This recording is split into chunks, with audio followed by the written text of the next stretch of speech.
Manusia, hewan maupun tumbuhan, sebagai makhluk hidup, kita perlu oksigen untuk hidup. Waktu bernafas, kita mempunyai organ-organ yang bekerja sama dan membentuk sistem organ yang bekerja mengatur oksigen yang ada di lingkungan hidup sampai pada setiap sel yang kita butuhkan. Oksigen ini tidak tersedia di dalam tubuh makhluk hidup. Kita mendapatkan oksigen dari lingkungan sekitar kita.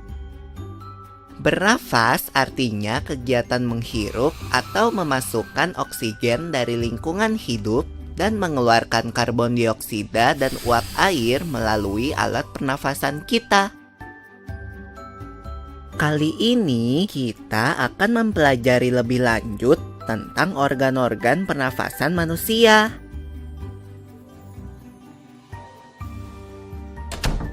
Lula, kamu tahu enggak kalau alat pernafasan kita terdiri atas hidung, pangkal tenggorok atau laring, batang tenggorok atau trakea, cabang batang tenggorok atau bronkus, dan paru-paru. Iya, Pipo. Melalui lubang hidung, udara mendapatkan jalan keluar dan masuk ke dalam tubuh kita. Tapi, selain itu, udara juga dapat keluar masuk melalui mulut loh. Namun, jika kita bernafas menggunakan hidung, akan lebih baik loh, Pipo. Karena terdapat lendir dan rambut-rambut halus. Rambut-rambut halus ini berfungsi untuk menyaring udara yang mengandung debu, kotoran, dan kuman penyakit. Benar sekali, Lula. Selaput lendir berfungsi untuk mengatur suhu udara yang akan masuk ke paru-paru dan mengatur kelembapan udara agar sesuai dengan kelembapan tubuh.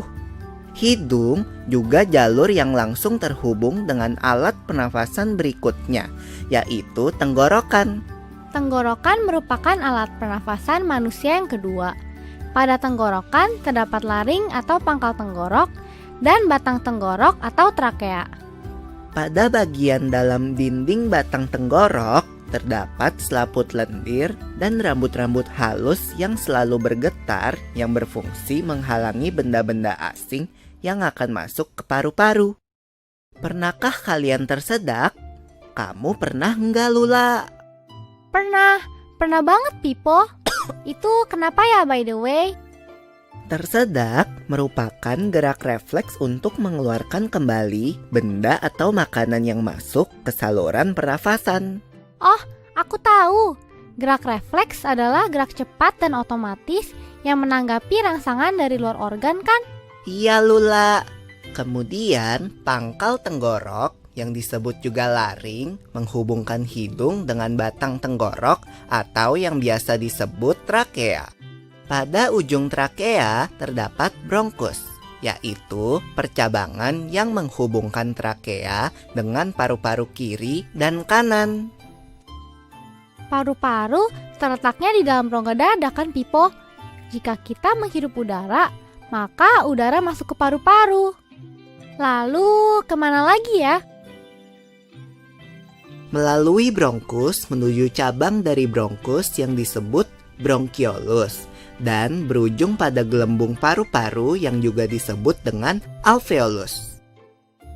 Pada alveolus ini kan yang terdapat pembuluh darah, di mana terjadi pertukaran gas oksigen dengan karbon dioksida.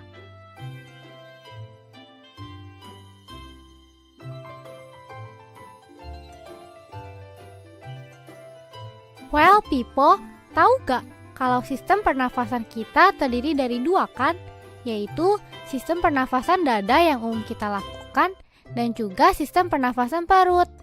Jelasin dong, Pipo, apa sih perbedaan detailnya? Pernafasan dada terjadi karena gerakan tulang rusuk oleh otot-otot antar rusuk. Pengambilan udara terjadi saat otot antar rusuk berkontraksi atau mengerut, sehingga tulang rusuk terangkat ke atas menyebabkan rongga dada dan paru-paru membesar. Oh begitu, berarti pengeluaran udara terjadi saat otot antar rusuk berelaksasi atau mengendur. Saat itu, tulang rusuk turun ke posisi semula, menyebabkan rongga dada dan paru-paru mengecil, kan? Ya, benar sekali. Lalu menurut kamu, bagaimana dengan pernafasan perut kita, Lula? Aku belum yakin banget sih, Pipo. Jelasin dong. Pernafasan perut terjadi karena gerakan otot diafragma, yaitu sekat yang membatasi antara rongga dada dan rongga perut. Pengambilan udara terjadi saat otot diafragma berkontraksi. Posisi diafragma mendatar menyebabkan rongga dada dan paru-paru membesar. Berarti pengeluaran udara terjadi saat otot diafragma berelaksasi. Posisi diafragma melengkung ke atas, lalu menyebabkan rongga dada dan paru-paru mengecil. You're right, Lula. Lalu, gimana kalau kita sesak nafas karena banyak asap? Itu akan kita bahas lagi dalam video selanjutnya.